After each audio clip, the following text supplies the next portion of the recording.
As you might know, if you watched my video from last year on converting to single brood chamber management, I switched my colonies and my management style over to this idea of only using a single deep hive body for your brood chamber.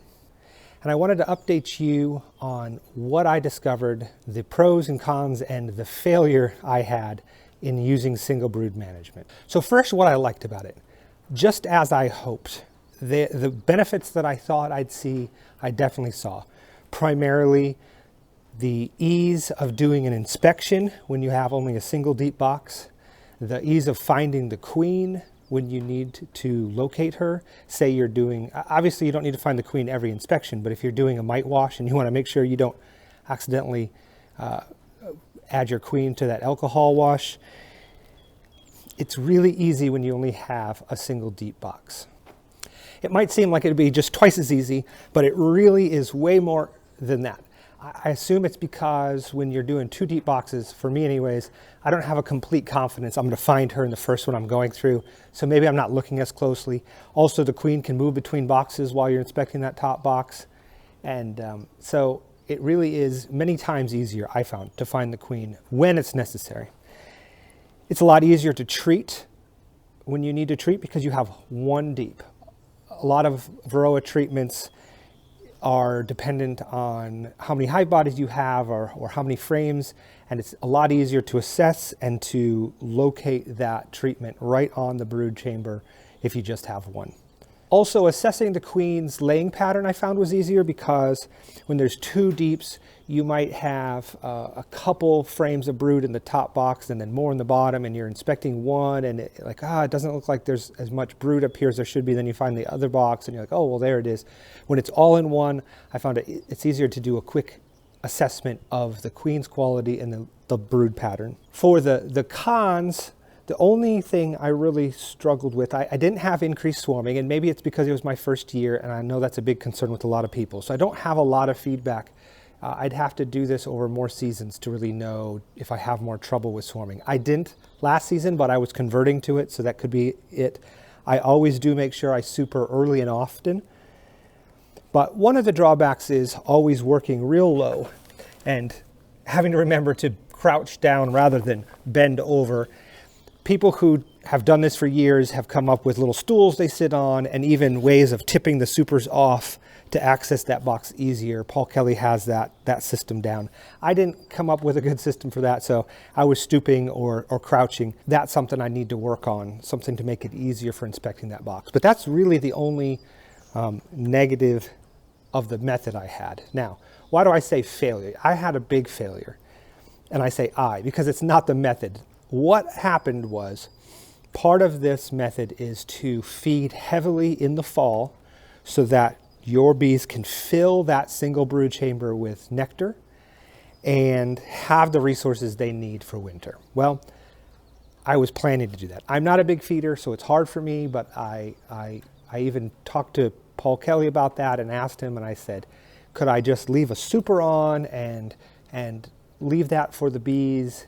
And he said, Matt, you really need to feed. And so, okay, I decided I was going to feed the bees. Fall came, and maybe it was in the back of my mind, my hesitance, I don't know, but I got so busy I did not feed them on time, and then it started getting cool, and I worried about putting liquid feed in there when it was that cool. So I had also hoped a little bit on the goldenrod flow, and it did not turn out to be as good a flow as I had hoped. So what I ended up having was a deep and a medium with some goldenrod honey, but really not what I felt like was enough. So I needed to feed. And I chose to do Kent Williams candy board recipe, and that was the first time I made that. The bees love it. I didn't have any starvation, but they loved it too much. Why do I say that? Well, in past, I've had reasons where I have left an excluder between deep or deeps and my medium that had some honey in it, and I've never had any problems. So I left some of my colonies this way over winter. I've got a deep box, excluder, and my honey super.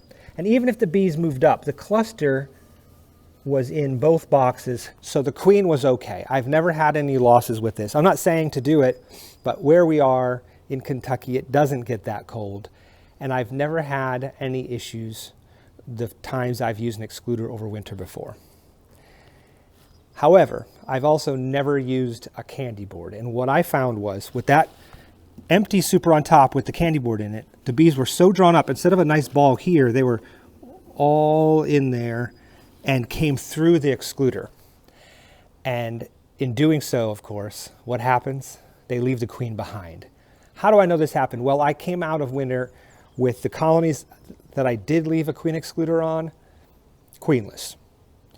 So what happened was, I'm expecting, is that they moved up. They moved up extra high because that candy board, they loved it. And they left the queen behind. She most likely starved or froze. And then those bees survived the winter. And so in late winter, I found those colonies with a good population. But coming out of winter queenless is very hard to recover from. So those colonies are mostly a loss because it's too early to make new queens, it's too early to buy queens. That population are winter bees, so their job is to get through winter, but there's no replacements late winter being made by the queen. So those colonies were a loss. So this was my mistake, clearly not the method. But that was my failure with single brood chamber management, but it was my failure. So obviously that's a big learning thing for me, and it's kind of, in hindsight, some of you are saying, duh. Yeah, it's a duh moment, but I had done it before without issue. That candy board was the issue. Colonies that did not have the excluder came out of winter stronger than colonies I've had in the past. They were really strong, ready to explode in the spring, so I'm very pleased with that. Another benefit I didn't mention was last year when I did this, I had my best honey crop I've had ever, I guess. But also other people had really good crops that year too. So I can't say that was because of it. We'll see subsequent years if it holds out. With all that said, clearly you can see here, this season I am going with single brood management again. I do still think it's a great method. I just need to be better about following the method. So that's the plan for this year, is to follow the method. With anything in beekeeping, making major changes you should do to just part of your colonies. I'm an all-in kind of person, so I went all in and changed them all. But if you're looking at doing this, I would suggest just changing a handful and not all. That'll also give you a good comparison between them. If you're a new beekeeper or you're just looking for a new, lightweight, breathable, and comfortable bee suit, I ask you to check out comfortprosuits.com and see what we have to offer. And as always, happy beekeeping.